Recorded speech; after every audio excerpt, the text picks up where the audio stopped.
I'm here inside what will be the future home of Rockford's Hard Rock Casino. It's a huge 25-acre development. As you can see behind me, construction is still going on, and there's a lot in the works for this area. The Bears were hopeful for a divisional win today against the Vikings, who were without star receiver Justin Jefferson. Well, that hope lasted only 10 days, and instead of the dream of stepping forward, the Bears suffered not one, but two losses. Saturday was a crazy day in college football all over the country, but especially in Knoxville, Tennessee. The Volunteers upset Alabama with a field goal in the final seconds, getting a win for the first time in 16 tries. And a special guest just showed up to surprise me. For Bears down a score, Justin Fields takes a shot downfield. DJ Moore with an unbelievable grab. He somehow stays in, and it's 7-7. Now, as you know, Justin Fields didn't play today and is expected to be out for multiple weeks, but there are no current plans to put him on injured reserve.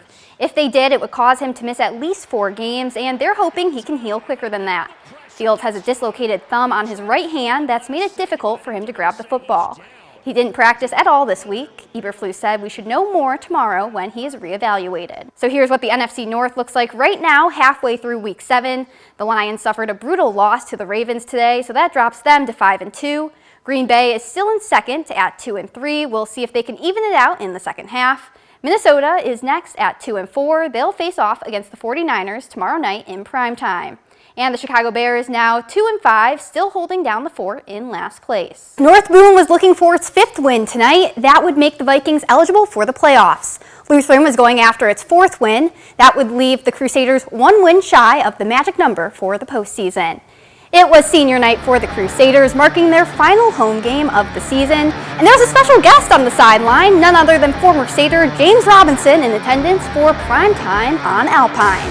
Let's get into the action here. North Boone wasting no time. Quarterback Jack Christensen on the keeper, and the Vikings are on the board first. Christensen in the air now finds Chris Dutch, and what a catch. Dutch is definitely one to keep an eye on. North Boone adds their lead 14-0. Boylan is one of the teams still in the running for the Nick 10 championship. A win tonight could pull them within 1 game of first place. They needed this one. And it seems like the student sections knew the stakes were high. They both showed out tonight. Johnny Kurtzis will get things started for the Titans. He snags the steal, takes it to the other side of the court for an easy 2 points. End of the first quarter, Isaiah Hui hits the 3 at the buzzer. The Hononegah fans went absolutely wild. Shortly after that, it'll be Hui again from 3. And he was able to take his time on that one. Darian Tholen coming up with a huge block for the Indians. But Hononegah could not stop Mark Harris tonight. He grabs the rebound and crosses up 3 defenders as he drives to the basket. He was getting every shot to fall.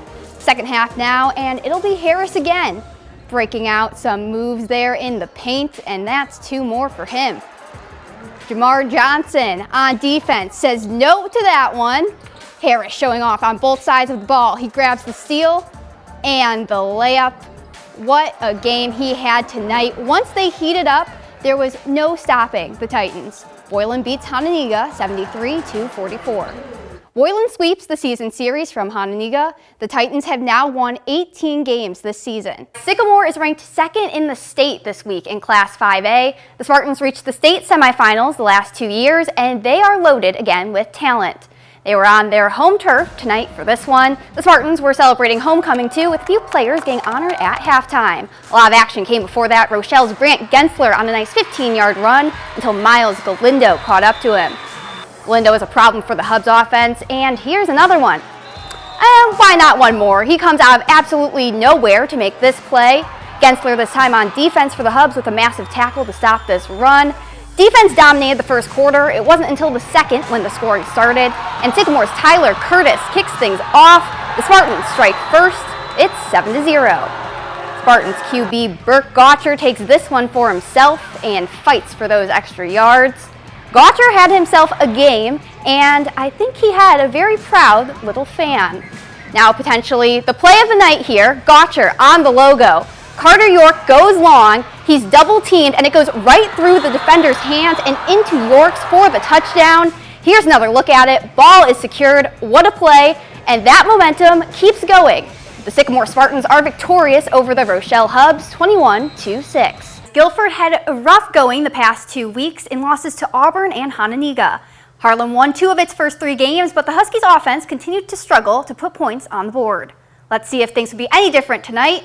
And it was Harlem's Jumani Muhammad getting things done on the ground again this week. He makes it look easy as he heads into the end zone to put the Huskies on the board first.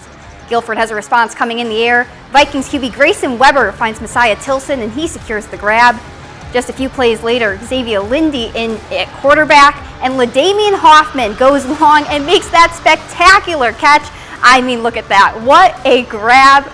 The Vikings keep the momentum going. On the other end of the ball, James Benson recovers that fumble, but that didn't stop the Huskies. Derek Anderson tosses it to Drake Ferguson, and he'll run it in for 6 more. Harlem's defense also coming up big. Here's Shamar Connor with the sack for the Huskies. Then it's Andrew Redmond's turn. He gets through the O-line. No problem. Isaac Johnson there to help out too. Well, that is one happy Husky. Harlem beats Guilford 20-12. The Huskies improved to 3-1. The Vikings are 1-3. The Hubs have a lot of talent returning from a team that reached the 3rd round of the playoffs last year. One of the teams the Hubs beat in the playoffs was Johnsburg.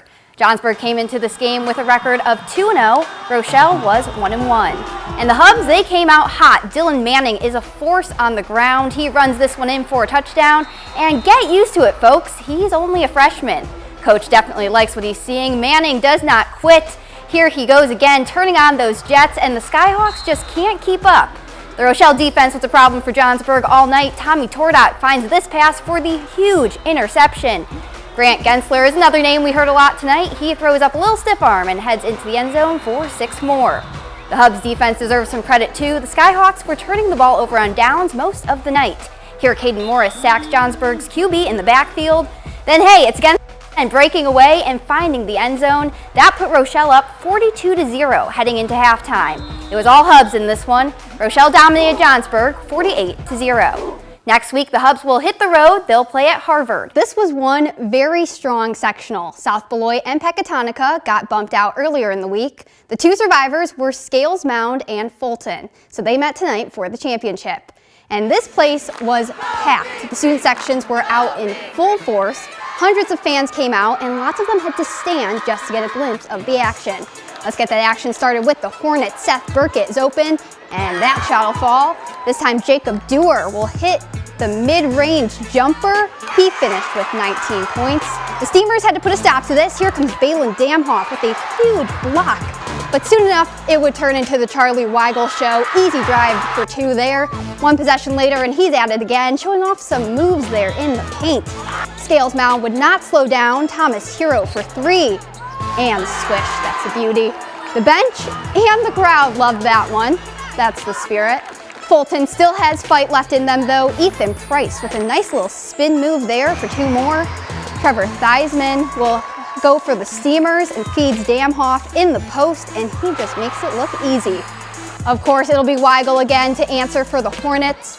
What a game for the senior. He had 12, and there will be at least 1 more game for him. Scales Mound claims the sectional title. They beat Fulton 50-46. For the 2nd straight year, Scales Mound advances to the NIU Super Sectional. They'll play next Monday night. Several local football teams locked up playoff berths last night. Another one was trying to complete that same mission this afternoon, the Auburn Knights. They faced the Jefferson Jayhawks at Wyeth Stadium, and this game was all Knights, folks. In the 3rd quarter, Auburn runs a reverse near the end zone. Terry Horton tries to turn the corner. He's pulled down just short of the goal line. Arlen Moore then got the final yard for the Auburn touchdown. Jefferson finally got on the board in the 4th quarter. It'll be Dante Love. He delivers the touchdown pass to D'Angelo's Robies. The Knights came right back, though, with another score of their own. It's Moore again into the end zone easily. The Knights won 58-8. It's their 5th win, now making them eligible for the playoffs for the first time since 2019. In a bid to keep the Bears in Chicago, Landmark Development released a video showing its plan to update Soldier Field. The stadium would be covered by a massive dome for year-round use. The estimated $2.2 billion project would also have more seating and private suites, 6 new clubs, expanded food and beverage spaces, and add an adjacent outdoor concert venue. No reaction to the plan yet from the Bears, but on Friday, the team said it was not pursuing alternative stadium deals. In Belvedere, I'm Taylor Castro. That's sports. We'll be right back.